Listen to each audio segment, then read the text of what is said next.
Hello, everyone, and welcome on this sunny Friday afternoon to our Environmental Frontiers Campus student info session. We're so glad to see all of you here and looking forward to telling you more and answering any questions you might have. I'm going to go ahead and share my screen if you'll give me a moment.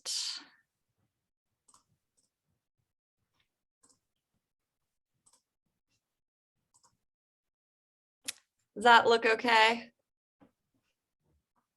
Great.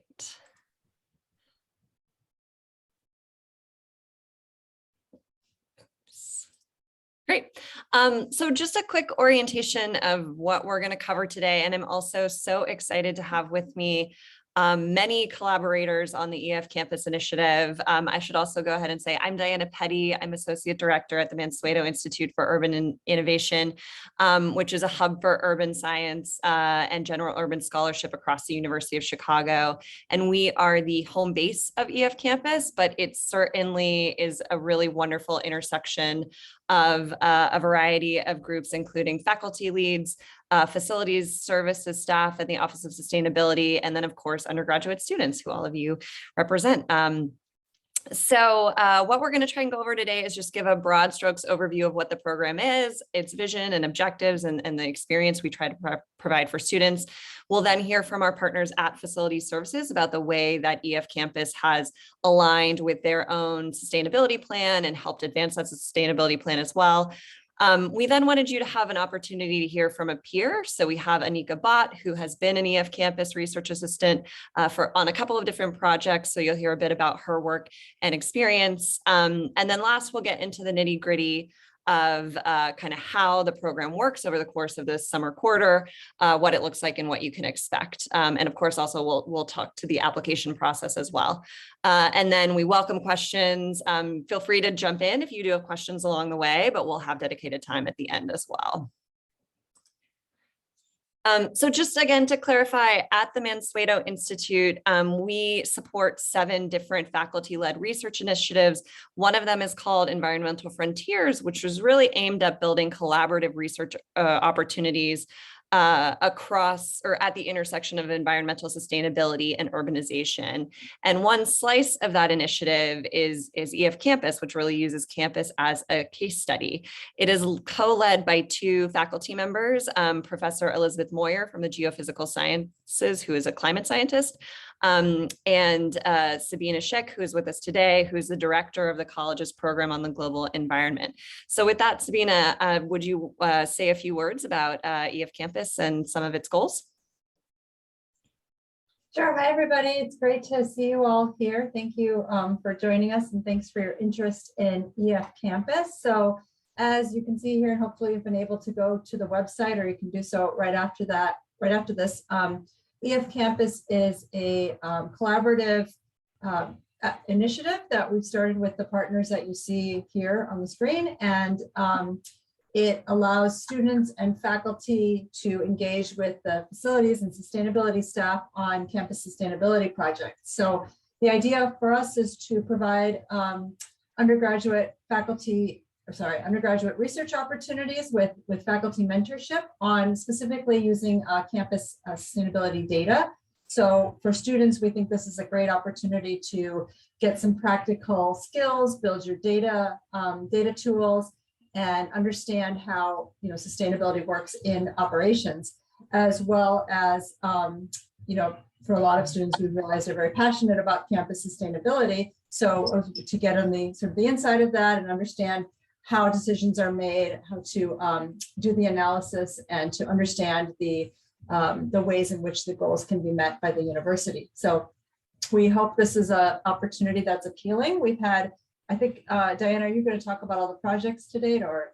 Yes, I will get to those for sure. Okay, so Diana's going to give you a sampling of the different types of projects, and the analyses are all different as well. So some are very data driven. Others are all of them, I would say, have a behavioral component to that. So just understanding how people make decisions, how people on campus make decisions that have outcomes for the sustainability of the campus, and how we can sort of use that understanding to create mechanisms by which we all invest in conservation. So the research is it's data driven. But there's also, some aspects of understanding like the research that's been done to date. So looking at scholarly research, I know in some of the projects we worked on, we did interviews with sustainability managers at other places.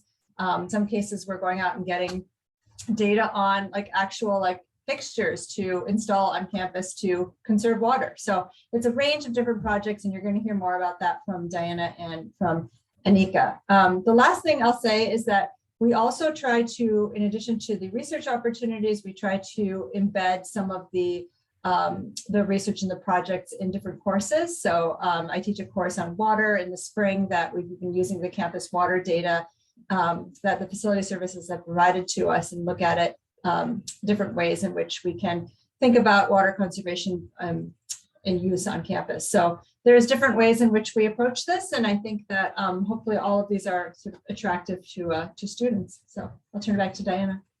Great, thank you so much, Sabina. So next, I'm so excited to welcome Adam D'Ambrosio and Ryan Hoff from the Office of Facility Services, two people who are truly core to the success of this program and making it a fantastic experience for students. So Ryan, do you want to say a bit more about how this dovetails with the University Sustainability Plan? I'll jump in. Hey, Adam D'Ambrosio, I'm the Senior Director of Energy Services within Facility Services. Thank you. So the University of Chicago Sustainability Plan, it's located on the Office of Sustainability webpage under reports. You can find it, take a look. It covers 9 areas, and those areas are climate change and energy. And you may have heard of our greenhouse gas emissions goal to reduce emissions by 50% by 2030. That's part of Area 1. High performance buildings, it's making sure our buildings are as energy efficient as possible. We get into areas of multimodal transportation, waste reduction, food systems, green space, water conservation, procurement, environmentally preferable procurement, and then finally, building awareness and partnerships. So there's 9 areas.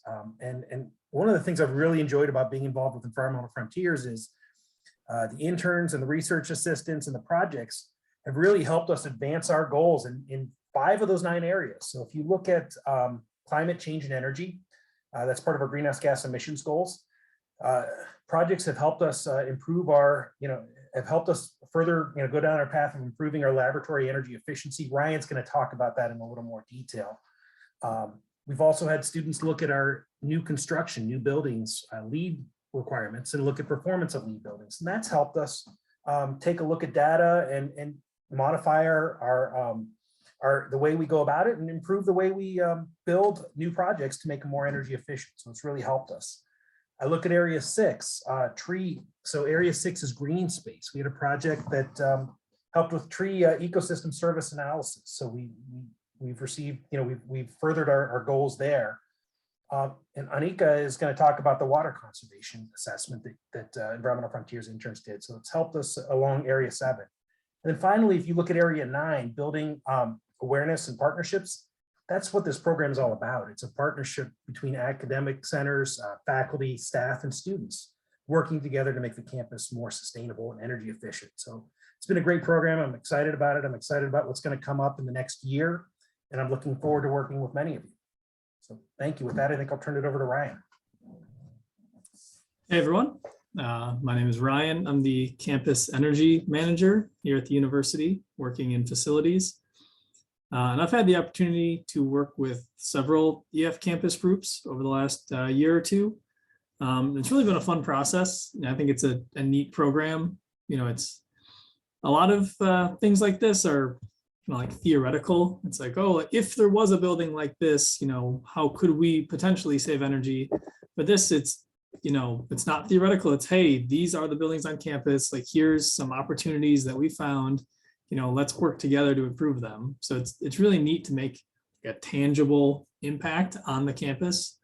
So I love that about this program. And it also is kind of a nice give and take between, from my perspective, it's a nice opportunity to work with students and, help teach them a little bit about energy systems and labs.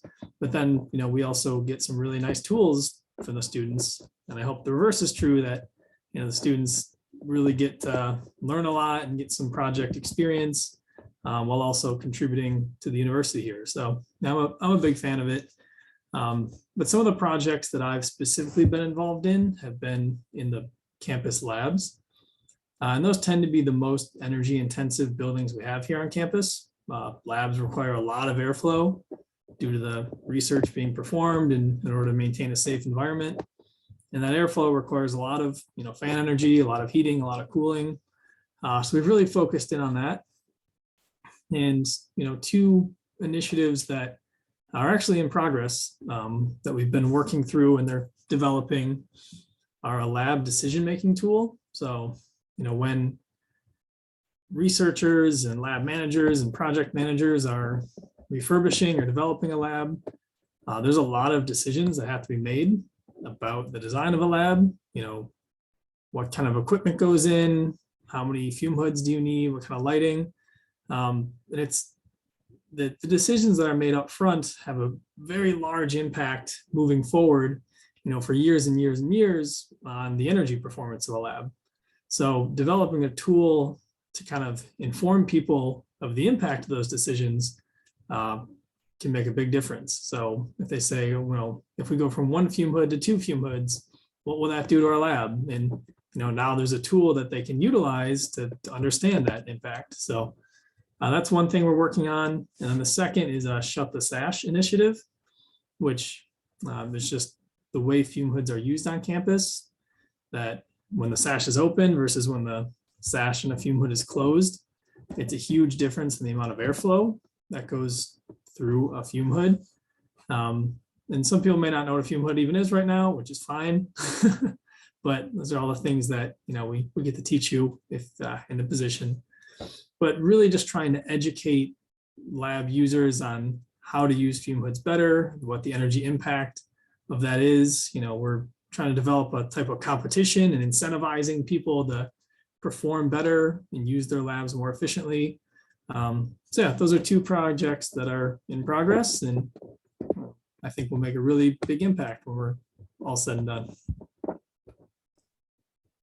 Great. Thank you so much, Adam and Ryan. And I just saw that Professor Moyer was able to jump on. So at the risk of putting you on the spot, Liz, I just wanted to see, do you have any quick things you want to say about just the general opportunity of EFCampus and the kind of benefits for students? Sure, I'm happy to do that. And sorry that I'm jumping on and off. We have seminars from 12:30 to 1:30 and then from 2 to 3. So I'm squeezing in my in-between time. So I've been involved in EFCampus for a long time, and it kind of is an outgrowth over some stuff that I was doing as part of my program that I help run called the Center for Robust Decision Making on Climate and Energy Policy. And one of the motivations was to find a way for students to really participate in these kind of sustainability projects at a university that doesn't have an engineering school. We don't train people in engineering. I teach an energy class, not even every year. That is one of the few classes that sort of lets you even get the foundations of doing an energy assessment. But students really wanted to, make the university a better place and make the world a better place, but we don't have very much training in place that lets you do that. And so I noticed that students were very focused on, they'd focus on food or commuting, because those are the things that you see, and they didn't have the sort of hardware to look behind what they can see and what affects their daily lives to notice the actual biggest way the university has a footprint. And that, like Ryan said, the biggest way is through our chemistry and biology labs. Like, it dominates. It's the largest single usage is the usage related to running one of those labs, which we don't want to shut down. I mean, that's research, right? That's part of the university's function. But it doesn't really make much sense to work on anything other. If you're not going to work on that, you shouldn't bother with anything else, right? Because you're just giving up and going home. And so this project has been a wonderful opportunity, I think, of trying to find a way of giving students an educational project, and also training, though, in what it's like to make real world decisions. If you guys are going to go off to be sustainability manager for a company, you face the exact same kind of problems. And we wanted to really focus on something where the students weren't writing a paper, that felt educational to them, but nobody would ever read, but they were trying to produce a result that would cause someone to make an actionable decision that costs a lot of money. It changes people's lives. Somebody says, okay, we're having this program. We're going to build your lab differently. We're going to work on making a building different. And I think it's been amazingly successful at providing value to facilities so that facilities gets benefit from the students. The students also get to see like what it takes to make a real decision, and they get to actually have a real impact. And going forward into their, their careers when they leave the university, they can go out and say, like, I've already done that. I made a cost benefit assessment. I helped develop a program that saved $200,000 a year, and this many tons of CO2 emissions per year, and those savings are here and they can be achieved. And so it's been a really wonderful opportunity, I think, for the students who've been through it before, and I guess they'll tell you more about it themselves, but I'm entirely positive about it, and I encourage people to apply. Thank you so much, Liz. That's a wonderful kind of framing for the opportunity of this program, and a great segue, because next up we're going to hear from one of our students, who is Anika Bot. She has worked on both the laboratory energy project, or that's what she's currently working on now, that both Adam and Ryan and Liz mentioned. But what she'll share with you is a project she did last academic year on water conservation planning. So with that, Anika, please take it away. Great. Hi, everyone. I'm Anika. I'm a third year in the college, and I wanted to just briefly talk about my experience working on the water team last year. So the main purpose of our team was to support UChicago's water reduction goals. And to do so, we were sort of tasked to develop these two different products, the first of which was the financial model. And this was a model we created on Excel to sort of delve into the costs and the benefits of the various water conservation measures that we had talked about. So, for example, we would think about, like, what if we retrofitted the faucets to reduce water waste in some of the dorms? And so we would then turn to this model, and this model would sort of calculate for us the various annual water cost avoidances, the project costs, and we were able to look at it to write up a water reduction plan. So that would be the second product we worked on. This was a plan detailing UChicago's water reduction plan, and we looked at the numbers from the financial model that we got to focus on different water conservation measures across various building types. So, and in addition to that, we were also able to sort of do various analyses on different parts of campus. So we looked at how water usage changed throughout the years at UChicago, and we were also able to compare UChicago's water reduction goals to other peer institutions as well on that plan.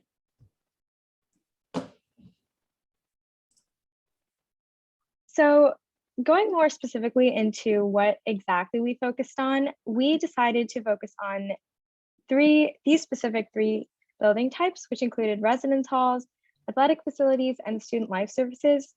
And as you can see, I think like all of them are sort of related to the undergraduate experience, I would say. And we chose that on purpose just because we thought we would have the most outside knowledge about those, and we would be able to contribute the most to help facilities out. So once again, we were able to use the numbers from the financial model we built to create visualizations like these. So the left one was created using Tableau, which I was able to learn through this program. And the right one actually, once again, comes from that financial model. So we were able to show a percentage reduction based on the water conservation measures we were planning on implementing in these various building areas.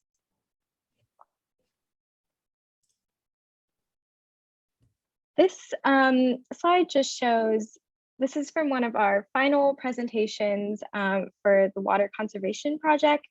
And this slide focuses on the residence halls. So there were two major water conservation measures we focused on throughout the three different building types. The first one was implementing behavioral change competitions. And in addition to sort of all the numbers and visualizations and the data that we were dealing with, we also were able to sort of come up with creative ways to involve undergraduate students. So as you can see to the right, this is like an example poster we created to sort of engage UChicago students and appeal to sort of their idea of what UChicago is all about. And the second water conservation measure we focused on was replacing fixtures in all the residence halls. And this, once again, ties back to that data from the financial model. And we were able to sort of come up with this summary chart with these various different numbers based on that data.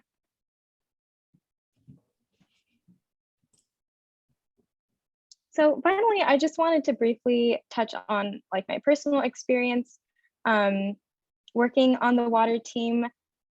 You can see like there's obviously like so many things were accomplished, I guess. Like we built this financial model and we were able to work with the experts to align on campus areas and create this plan that would be really helpful for the future. But I think like above all else, like EFCampus allowed me to guide my interest in sustainability. I think prior to joining, I was, once again, I think like Professor mentioned, I sort of just was like, oh, what can I do as an individual to think about sustainability? But I think like it's really interesting to apply your own skills to like a concrete project like this, and that will actually have an impact on an institution and its sustainability goals. I was also able to collaborate with a bunch of other students with similar passions to mine. And even though like for me, things were virtual last year, it was really exciting to see how passionate people were and how excited they were about the work we were doing. And finally, I think it's great to just hear from and work with all these amazing sustainability practitioners. They are also inspiring, and the work they're doing is so impactful, and it's wonderful to just like be a small part of that and to help them with all their goals. Great. Well, thank you so much for that presentation, Anika, and we're also so grateful for all your contributions to these projects. It's you know, it's no small order. It's really, you've all done really substantial professional level work, I would say. So we're very grateful for that. So I'm going to move into a little bit more tactically about the program, just to make sure everyone understands what it looks and feels like during the summer. So these are full-time paid positions. And I do want to be clear that when we say full-time, we generally don't recommend that students take a course on top of their time with EFCampus, or that they have a second job, because we are expecting you more or less to be working 9 to 5-ish. That's how the program is structured. So something to be clear about up front. As Anika mentioned, students work in teams of around 3 to 4 undergraduate students that really represent all majors. So Anika is in economics, but we've had statistics majors, we've had environmental science majors, we've had environmental and urban studies majors, public policy majors. It really runs the gamut, and we do think that that's part of the strength of the program, that you know, students with different and distinctive areas of disciplinary training are coming together to think critically about these issues. And as Adam and Ryan mentioned, all the projects are, you know, we use the word sponsored, but essentially, you know, they're structured in such a way that they align to the university's broader sustainability goals. Another key fixture of the program is that we have a graduate student mentor who really serves as kind of the core project manager for across the different student teams. And there's someone that is there to be more of a day-to-day resource, someone who's helping you kind of tease out challenges, think through solutions when you're stuck on something. And they bring, you know, they're in a graduate degree program at the University of Chicago, and they bring their own unique expertise in climate and energy systems and policy as well. So they're another great resource for students. And again, just always want to remind everyone that the application for this program is on the Mansueto Institute website, and it is due on February 27th. So a little bit about what it looks like. So again, 10 weeks, this is full end to end for the summer quarter. The first week is really dedicated to, general onboarding, getting everybody oriented and up to speed. So that involves kind of reviewing the graduate student lead will be responsible for having a scoped out project plan for your work. So you'll go over and kind of get into the nitty gritty with them on that. And probably we typically do also have students do like what we call a mini task week one, which is just a way to kind of whet your appetite for the type of assignments you'll have throughout the summer, and to get a little bit of background and context for the type of operational and sustainability issues that you'll be digging deeper into. And as needed, depending on the project, facility services will also offer some introduction to the data that you might be working with that they manage. Then weeks 2 to 6, that's really when the meat and potatoes begin. You'll have, again, this project plan that scopes out various different milestones and objectives and work products that you're driving towards. Again, you'll be meeting weekly, both with your mentor and probably daily with your team members. We've had the team structure that differently, but we definitely do encourage folks to have clearly demarcated team roles so that everybody is contributing kind of their own unique aspects of the work, and that there's a predictable schedule so everybody knows when you might sync up and what's going to be covered. We find that really helps position everybody for success. And then we also in the summer have what we call problem solving meetings, where folks who are experts on the project, such as Adam and Ryan, will join your team. You'll present maybe a specific piece of the analysis you're working on, or some component you're maybe stuck with, and you get to work through collaboratively what the path forward is, how you might progress forward and get over whatever hurdle you might be seeing. And then, of course, so as you've seen, we have faculty leads, we have facility services staff. And so we do have a kind of interim touch point where we ask students to do like a midway presentation of where they're at that really synthesizes the various findings and results of their work, and get input and feedback, and again, kind of collaborative reactions to get you through to the final, really polishing up and wrapping up all the components of your work. So some of these have been mentioned already, but these are illustrative projects that we have done in EFCampus in the past, some of which are still going on now. And I do want to say that we haven't yet finalized the projects for summer 2022, but that is a planning process we're actively in right now amongst this group of folks that you just all heard from.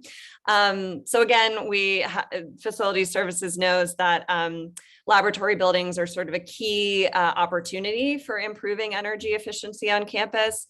And Ryan spoke to this lab, what we call a lab decision-making tool that is aimed at helping PIs craft and structure their labs and their laboratory equipment in such a way that it's more energy efficient at the outset. And I just want to say that though for all of these projects, though the kind of research inquiries and the subject areas are defined both by facility services with advising from our faculty mentors, it really is up to students. I think students on this program have a lot of creative license for how you get from start to end, right? So we really do look to students, and I think we put them in a position to think critically about what they would suggest and recommend, like how the analysis should be structured, how it should unfold. For example, on the laboratory decision-making tool, the way mechanically it looks and feels, that was all conceived of by students. Though lots of iteration among, all of these different project partners. But I think that is a really unique and special element of the program. And a lot of, I think the students' decisions are informed by doing best practices research, as Anika mentioned, by comparing to what peer institutions do. All of that is really powerful and sort of optimizing what the results and the end products are. Again, water conservation, Anika spoke to, ecosystem services. So what's so cool is that we have our own urban forest on campus, and different types of tree species have different types of what are known as ecosystem services. So those are things like carbon sequestration, air purification, like heat control and monitoring. So the students on this project worked with one of the university's landscape architects to really think critically about which parts of campus needed which types of ecosystem services and how could we plan like holistically our whole urban forest to take advantage of those different types of ecosystem services. And then one of our first projects was around LEED buildings on campus. Adam or Ryan can correct me if I'm wrong. I think there's 18 LEED certified buildings. There's now 19, but yes. 19. So 19 LEED certified buildings. And they were really interested. So LEED certification involves a particular type of energy model for those buildings. And they were really interested to understand more about how that model was performing compared to other types of buildings and what we could learn about really making sure that those LEED buildings were living up to their energy efficient and their green potential. So again, benefits to students. This program really is aimed at creating a unique experiential learning opportunity for our students. And I'd say, again, folks have spoken to this, but probably the number one thing is that we know there is so much energy and enthusiasm that students have for making campus more sustainable and more green. And so this is a way that students can have a really tangible impact in driving, those goals forward, and also able to work with both scholarly experts and academic experts, but operational and engineering experts from facility services as well. And again, this kind of having this interdisciplinary approach, I would say, is also really core to what we see as special about the program. But applying the lessons and the training you're getting through your coursework in a real world setting, which sometimes can be a little bit more messy. It can be a little bit more unpredictable. So learning how to troubleshoot and course correct and adapt once you go down a path and maybe it doesn't land exactly where you were hoping is another, I think, important area of growth and development that students receive in this program. Another component is like Anika was mentioning, you're really getting to take an institutional and a system-wide view to advancing sustainability goals rather than something that's really narrow, like individual, one person's behavior and choices. And so thinking through how to prioritize what your options are and what potential interventions are and kind of comparing and contrasting, doing cost benefit analysis, and then translating all of that into recommendations of like, based on the university's needs, based on their goals and the university's specific context, here are the specific things that are likely to have the most productive outcomes, is I think a really important thought process that students learn how to do. And in that vein, I think something we've heard from our students who have gone through the program, because they're all working at the intersection of a very diverse group of stakeholders, they get a lot of practice in thinking through how to synthesize and really harmonize the distinct points of views, the distinct perspectives of all the different partners who are giving them feedback and input on their work, which is something that no matter what you do after your time at UChicago, it's going to be a really valuable career skill to have at your disposal. And related to that, students in this program do a lot of presenting to stakeholders. They're, charged with giving summaries of their work, with also kind of extracting and pulling out key pieces of information to help guide stakeholders through a decision-making process. All of which, again, I think is really, really important skills that will serve you your whole life, I think. And again, as I think Liz said before, the types of work products and the type of analysis that you're creating are actionable. They're things that are going to be taken, they're going to be incorporated into the work that facility services does. And they're going to have, like potential for implementation and actual cause of change, which is something that's really special and I think exciting. So that concludes the formal presentation component of this session, but really we're here to answer your questions and to, share more that you're most interested in hearing about. So I will stop sharing my screen so that we can have a conversation. But thank you to all of our partners and presenters for sharing your perspective on EFCampus. And please do feel free to jump in with questions and you can direct it to all or any of us. Thank you so much.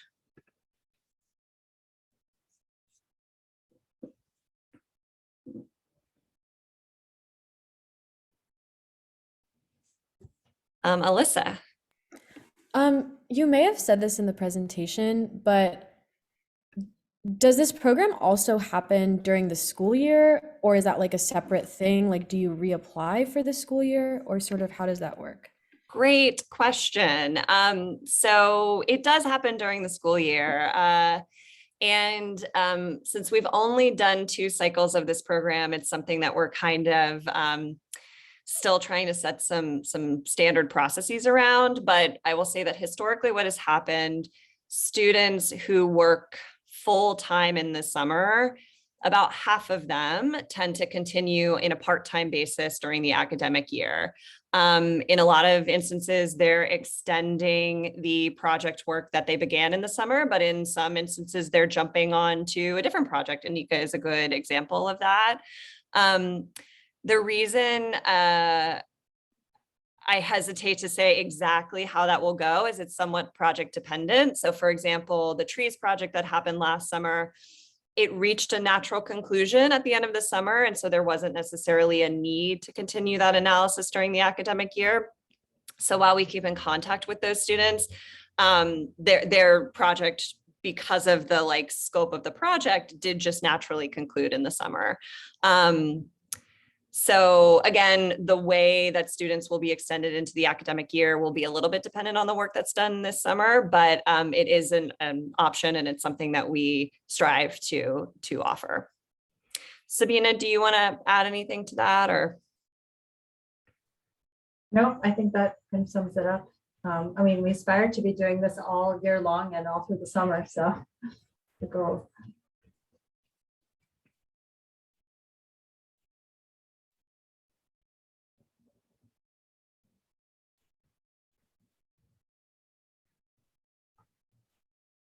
Elena? Yes, hello. I was wondering, you mentioned the tree project and how that has stopped, but I was wondering if you are planning any other projects for the summer that involve ecology or sort of like outdoor spaces on campus? I wish I had an answer. Unfortunately, I don't know exactly. Some of our colleague from Facilities Services who spearheads identification of projects, unfortunately, has been on leave for a bit.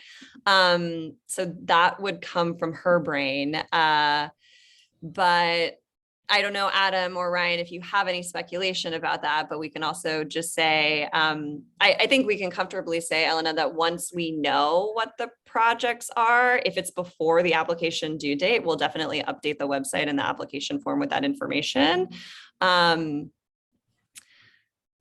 But it's still under development at the minute. Great, thank you. I think because there is a green space component of the sustainability plan, it's certainly the case that there will be more projects. I mean, obviously the tree research doesn't just stop. I think it's an ongoing thing, as well as other green space and ecology related projects. So Kathleen Golome, who's the landscape architect for the university, would be able to speak better to that, so we can check in. But as Dinah said, I don't think we know what the projects are yet, so it's certainly a possibility, but we'll update everyone as soon as we know. I see a question in the chat asking if there are any specific data skills we expect students to have before applying. The short answer is no. And any data skills you would need, we'll make sure to give you kind of a boot camp style orientation and training at the outset of the program. But it's interesting because though many of the projects that we spoke about did start, they were very heavily quantitative at the outset. The evolution has evolved to be a little bit more social science in nature. For example, what Ryan is working on in terms of the lab decision-making tool and the Shut the Sash campaign, those are, that's building on quantitative analysis that was done about laboratory energy usage. But the type of project design and assignments that the students have now are much more kind of behavioral change in nature. It's almost like a psychological profiling of how to motivate and incentivize people to adjust what they're doing and make different decisions to improve energy consumption and reduce unneeded consumption. So the short answer is no, we don't have a data skills requirement. Most UChicago students are more advanced in their, ability to take on large data sets than average. So we haven't found any like more advanced skills necessary. I wonder if maybe Anika has anything to add to that about sort of what you thought that the data level needs were and what you learned in terms of data analysis. Sorry to put you on the spot. No. I came in with very minimal knowledge of Excel, and I was a little bit worried about that, but like Diana mentioned earlier, like the graduate mentor is really helpful to like help you out with any data questions you might have. And yeah, you don't need to come in with anything. I think I learned a lot of things like the week I was doing them, and everything worked out. Yeah, and I guess I'll caveat all of this by saying that in the event a project comes down the pike for this summer that happens to be particularly programming rigorous or anything like that, again, we'll kind of factor that into the application, but I don't anticipate that being the case, but anything is possible, I suppose. Tara? Yeah, hi. So I saw in the application that students with like programming and computer skills like had a bit of an advantage. Like, what kind of skills were you looking for there? So I think we have found, having at least, again, this is team-based work. So having maybe one student on the team who is familiar with data viz platforms like Tableau or has some comfort with R or Python programming languages is a nice to have, just because it sort of expands the possibilities for what the work products can be. So those are the things I would say, but though Ryan, Adam, or Sabina, feel free to put a finer point on that.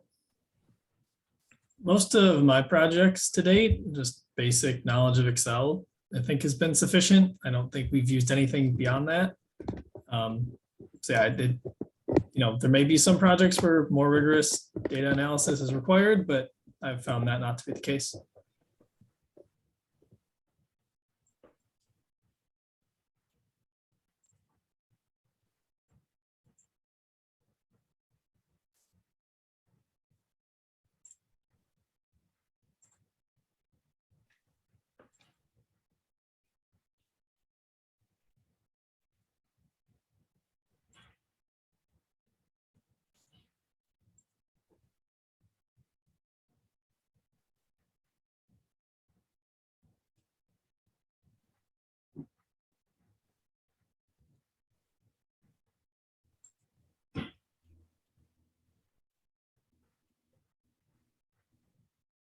Great. I don't know, Sabina or Adam or Ryan, do you have any questions? Should we turn the tables? Do you have any questions, just like crowdsource the students about their perceptions or thoughts?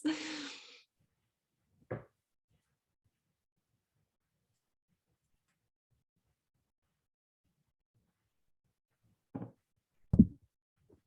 mean, if we're still debating potential projects for the summer, I'd be curious to hear if any of the students here have anything that they'd be particularly interested in studying.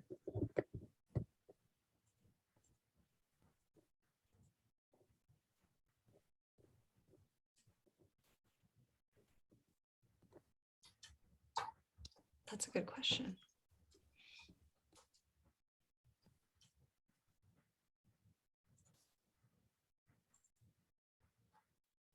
Or just any questions about campus sustainability. I'm sure that everybody has wondered something about them.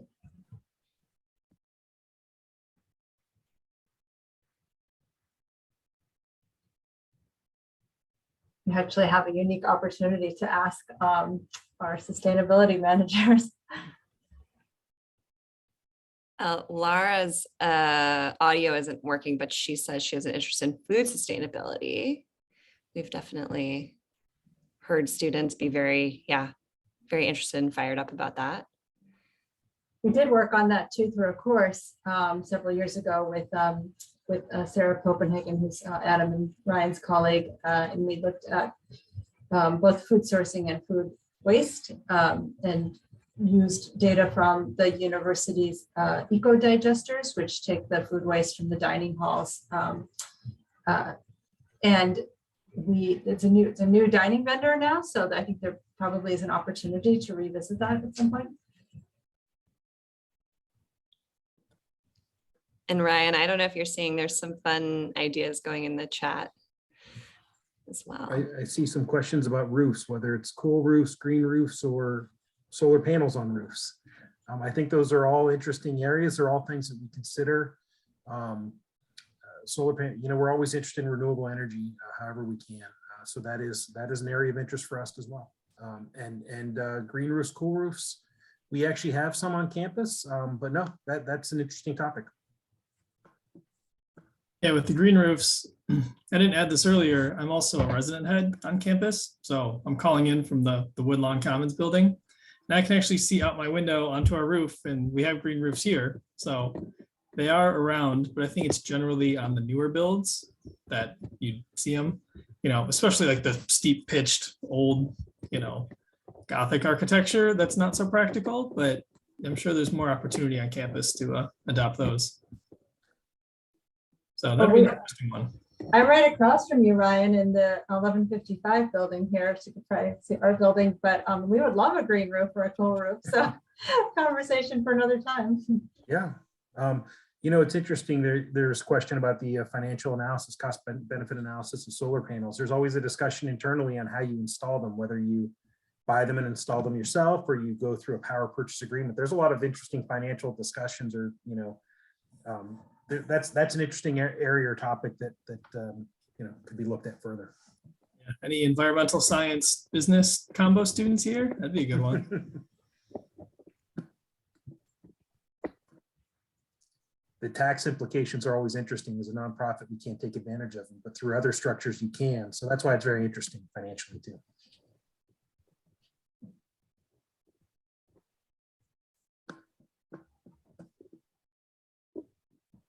I see a question on divestment, which is always a hot topic. We were at the town hall meeting with the president, and I know there was a lot of questions coming on that. Frankly, I think that the CFO office is much better suited than facilities to answer that, but I would just say everyone should keep advocating for it.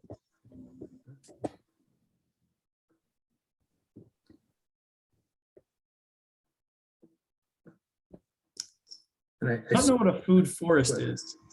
Can someone define that?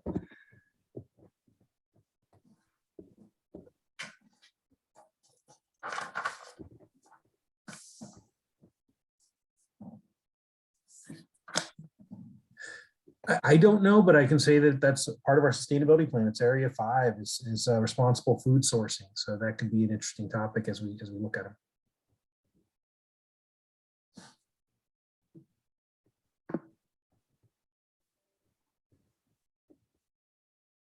I see 2 comments on what was it?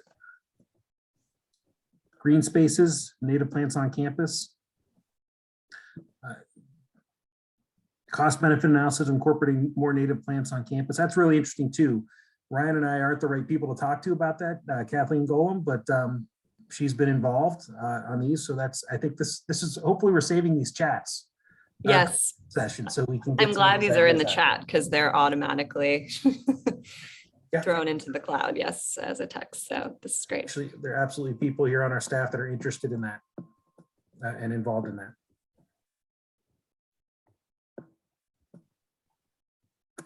Well, there's a definition too of food forest, right?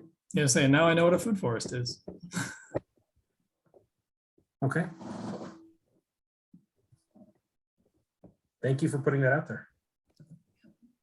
And the professor, who some of you may know, who was advising on the tree ecosystem services project is named Allison Anastasio, and she is an ecologist and is very interested in native species and native plants. So she has a hand in EFCampus in the past and worked really closely with Kathleen, who's the landscape architect. So definitely those types of folks who are asking similar questions are involved in the program.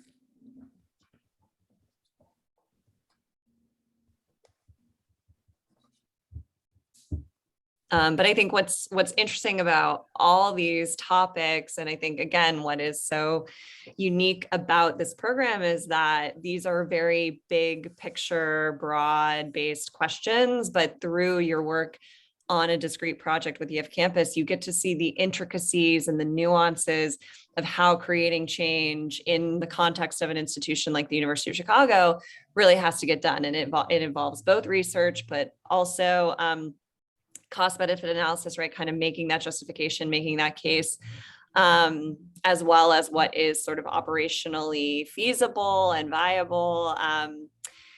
And it's not straightforward, right? It takes kind of thinking about it in a lot of different ways. And there's also, of course, there's institutional politics, and that's just the reality of how things work. So I do think it's a really enlightening kind of vantage point for students to get to have in terms of how to really affect change in sustainability systems.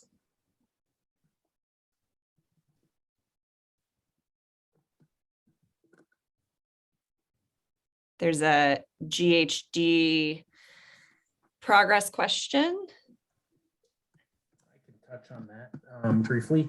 So actually, what we show in the sustainability plan is a little bit outdated. The newest goal is to achieve a 50% reduction in absolute greenhouse gas emissions. So before it was carbon intensity, it was kilograms per square foot. Now it's total metric tons. We've made good progress on the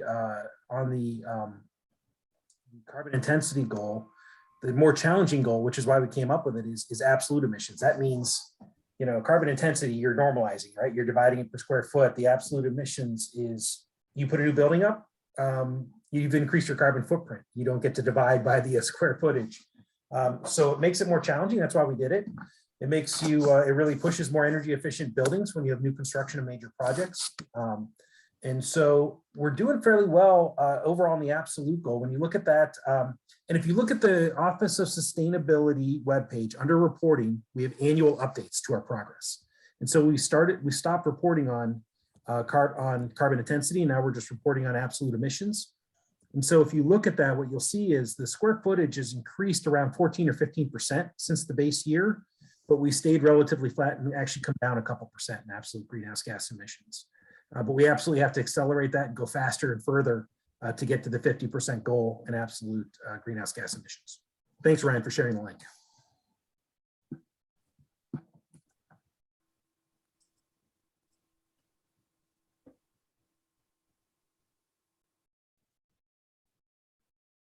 And thank you, students, for sharing your interests and kind of what's top of mind for you. This is really interesting and helpful, and I am going to save this chat.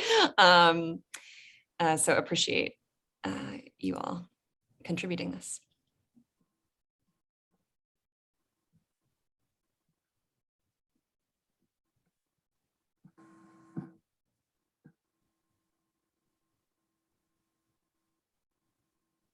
Great. Well, with that, maybe we can give folks 5 minutes of their days back. But again, applications are due February 27th. Submit the form that's on the Mansueto Institute's website.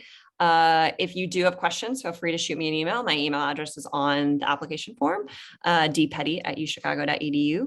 And we're hoping to have probably go through brief interviews and selections made before the start of the spring quarter. So that's the timeline we're working on. But we hope you'll all apply. And thank you so much for taking the time to be here to learn more. Any other closing words, Adam, Ryan, or Sabina, or Anika for that matter? No, we just hope that you consider applying, and feel free to reach out with any questions you have in between now and then. Great. Thanks so much to all. Stay warm and have a great weekend. Thank you. Thank you.